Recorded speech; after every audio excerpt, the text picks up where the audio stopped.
'Di ba? Yung ating mga workers ngayon merong good news para sa ating mga manggagawa. Ay, talaga ba? Oo, kasama natin ang administrator ng LRTA, Light Rail Transit Authority, si Attorney Hernando Cabrera. Magbibigay ng good news sa atin. Attorney, good morning, Christian at Doris. Good morning, attorney. Good morning, Doris. Christian, good morning. Good morning sa ating mga listeners, sa ating mga viewers. A long time no hear, ah. Oo nga, Doris. Oo, matagal na tayo hindi nagkita. Sana nga ay magkita tayo ulit, pero habang hindi pa tayo nagkikita, banatan mo kami ng good news, attorney. Kaya nga ayaw kita makita, Doris, kasi most of the time, dati. Oo, dati. Nakikita lang tayo kapag may aberya. Correct. Kaya nga. Oo. Good thing yung hindi tayo nagkikita. Kasi alam ko, pag hindi tayo nagkikita, Oo. wala kaming aberya. Oo. At alam mo, Christian, mabait lang ito si attorney. Pagka nagkita kami yan at may aberya, naku, baka na kaming dalawa.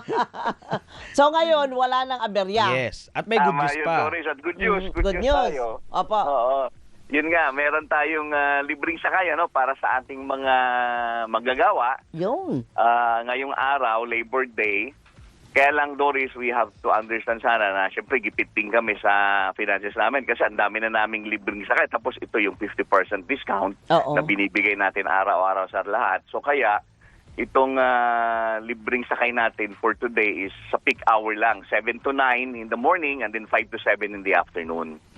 Pero lahat yan, pwedeng maka-avail ang lahat. Kung anumang, kung senior, kung PWD, mga estudyante, walang pasok nga pala. Pero lahat pwedeng mag-avail ng libreng sakay.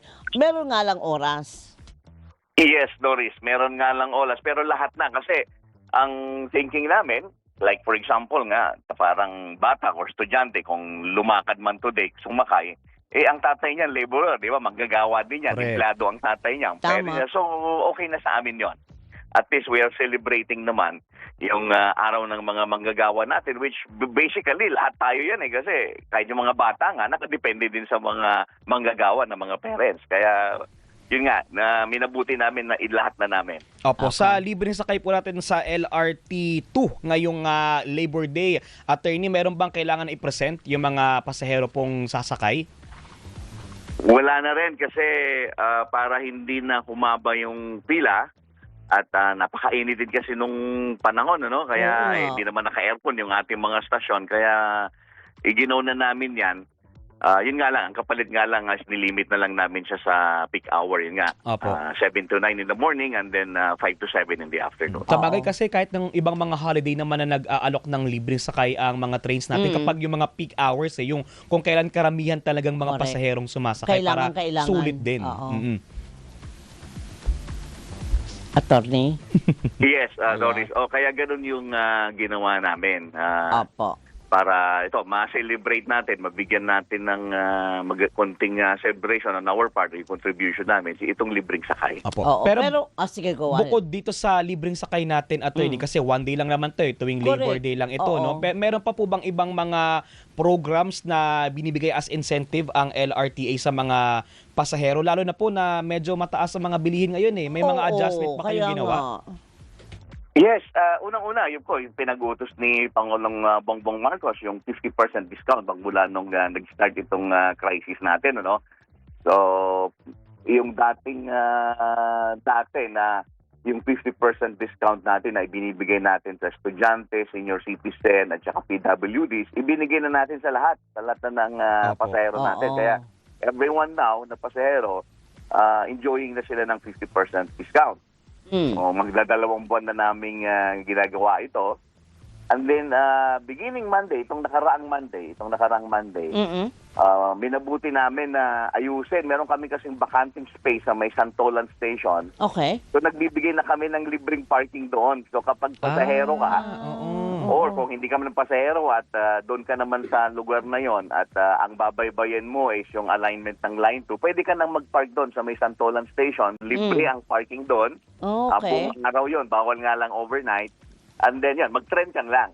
At Oo. yun, Yes. menos gastos ka sa gasolina, menos gastos ka sa parking. Tama. At then, Oo. yung ticket mo, 50% discount sa tren. Pero safe ba naman, attorney, na iwanan yung sasakyan doon? Safe, Doris, kasi ang ginawa namin, though existing area siya, sementado, ano? Yung kalahati kasi grassy area, but half of it is sementado. Kumaayos siya. Pinaigting namin yung perimeter wall niya, nilagdagan namin yung barbed wire kasi may enclosure yun, naka-barbed wire yun eh. And then, Opo. meron tayong security guard, merong ilaw sa gabi, merong CCTV. So, inayos na namin talaga Okay. para maging safe yung ating parking area. Walang overnight parking.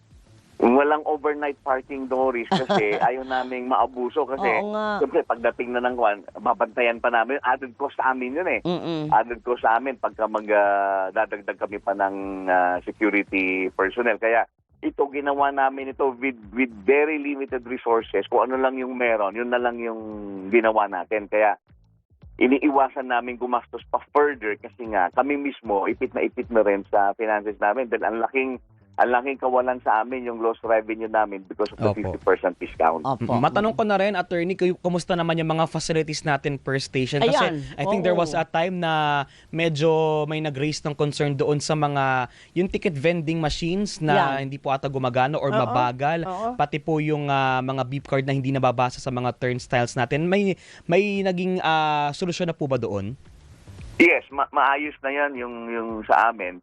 Kasi nga, ang kagandahan sa Line 2 kasi, maluwag yung stasyon. So marami kaming, number one, maraming ticket vending machine. Kami sa tatlong linya kami ang pinakamarami, more than parang 130 yata kami units, ano. So per station, mayroon kaming halos 10. So kahit sira ang isa, meron kang 9 or 8 na magagamit pa. Yung turnstile, ganun din, mas marami kaming turnstile. Kaya very flexible yung aming mga stasyon when it comes to yung mga tinatawag natin na automatic fare collection system facilities. Okay. Napaka-flexible sa amin kasi nga marami. So kahit may sirang isa, meron ka pa rin magagamit na marami pa. Alright. But Yung mga, at the end of the day, naayos na namin yung mga sira dati, naayos na namin lahat yan. alright. Yung mga bagon, okay ba naman sila? Kasi from time to time, meron tayo nakikita ng mga reklamo. Ang init naman dito. Ang aircon, wala. Umaganyan ng mga tao, attorney.